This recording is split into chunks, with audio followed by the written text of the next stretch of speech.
1973 Doraemon is the worst anime series ever. रुको रुको, emotion में बह के मुझे गाली देने से पहले मेरी पूरी बात सुन लो। तो मैंने ऐसा क्यों कहा? आखिर क्या था 1973 के डोरेमोन में? इस वीडियो को देखने के बाद आप भी यही कहोगे कि 1973 का डोरेमोन एक बेकार एनिमे सीरीज थी। तो हमें आज की डोरेमोन इतनी पसंद क्यों आती है?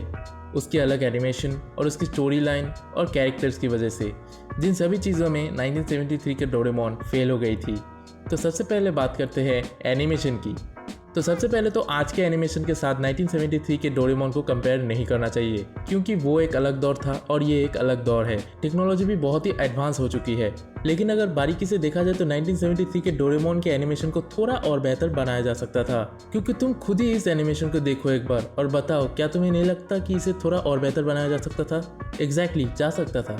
तुम आज के डोरेमोन को 1973 के डोरेमोन को देखो, बहुत बड़ा डिफरेंस है और इसीलिए इस सीरीज के फ्लॉप होने के पीछे एक बड़ा कारण है इसका एनिमेशन।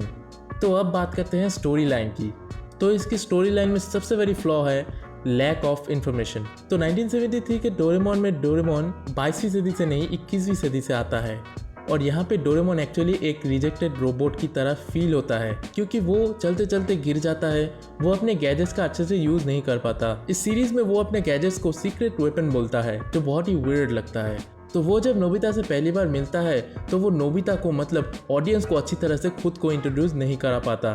ऑडियंस कंफ्यूज थी इस एनिमे सीरीज के कॉन्सेप्ट को लेकर, क्योंकि किसी भी movie, TV show, web series etcetera जो भी है, इन्हें समझने के लिए हमें इनके कॉन्सेप्ट को समझना बहुत ज़रूरी है, जिसमें 1973 की डोरेमोन कामयाब नहीं हो पाई थी। तो अब बात करते हैं किसी भी मूवी, टीवी शो या वेब सीरीज एक्सेट्रा में सबसे इंपॉर्टेंट चीज के बारे में, जो है कैरेक्टर्स। तो सबसे पहले बात करते हैं इस सीरीज की सेकंड लीड कैरेक्टर, जो है नोबिता, क्योंकि डोरेमोन का एक्सप्लेनेशन मैंने पहले ही दे दिया है। तो अभी हम जिस नोबिता को जानते हैं वो थोड़ा लेजी, स्टूपिड, छोटी छोटी चीजों से डरने वाला और अच्छे दिल का लड़का है। लेकिन 1973 के डोरेमोन में नोबिता बदतमीज और लोगों को परेशान करने वाला लड़का था।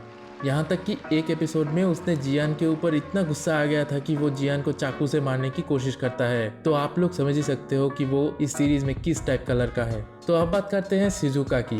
शिजुका ऐसी ही थी, भोली सी, क्यूट सी। शिजुका अभी की सीरीज की तरह ही थी, बट शिजुका अपने हाउसकीपर के साथ रहती थी, जिसका नाम था बोटाको। अब बात करते हैं डोरेमोन के यूनिवर्स में अमीर बाप की औलाद सोनियो के बारे में। तो इस सीरीज में सोनियो का कैरेक्टर आज के सीरीज की तरह ही था, कोई चेंजेस नहीं है। तो अब बात करते हैं इस सीरीज की सबसे वाहियात कैरेक्टर के बारे में, जो है जियान।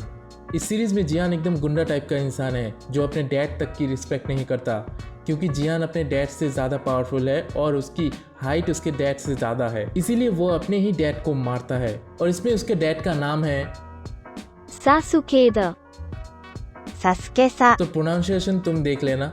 तो इस सीरीज में जियान की मॉम की डेथ हो चुकी है, क्योंकि जिस एपिसोड में जियान अपने डैड को मारता है, उसी एपिसोड में जियान के डैड उसके मॉम के फोटो के सामने रोते हुए दिखाए जाते हैं। तो इस सीरीज में दो कैरेक्टर एग्जिस्ट ही नहीं करते, जो है डेकिसुगी और जैको। बट जैको की तरह एक कैरेक्टर है, लेकिन वो जियान की बहन नहीं है। एंड इसमें डोरेमोन की बहन डोरेमी भी नहीं है, लेकिन उसकी जगह डक रोबो नाम का एक कैरेक्टर है। क्या मुझसे कोई छूट रहा है? ओह हाँ, शिवाशी।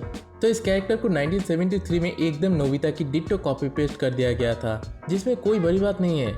लेकिन वो नोबिता का future great great great grandson है, तो उसे एकदम सेम नोबिता की तरह दिखाना भी थोड़ा वियर्ड था। तो एट लास्ट ये शो सिर्फ 6 महीने तक ही चला था और इसका लास्ट एपिसोड का नाम था गुड बाय डोरेमोन। एंड इसका बंद होने का रीज़न ये सब कुछ था जो कि मैंने आपको बताया।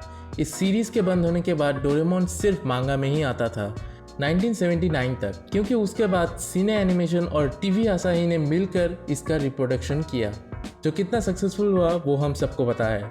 अगर आपको 1973 का डोरेमोन देखना है तो आपको YouTube पे 2-4 एपिसोड मिल जाएंगे।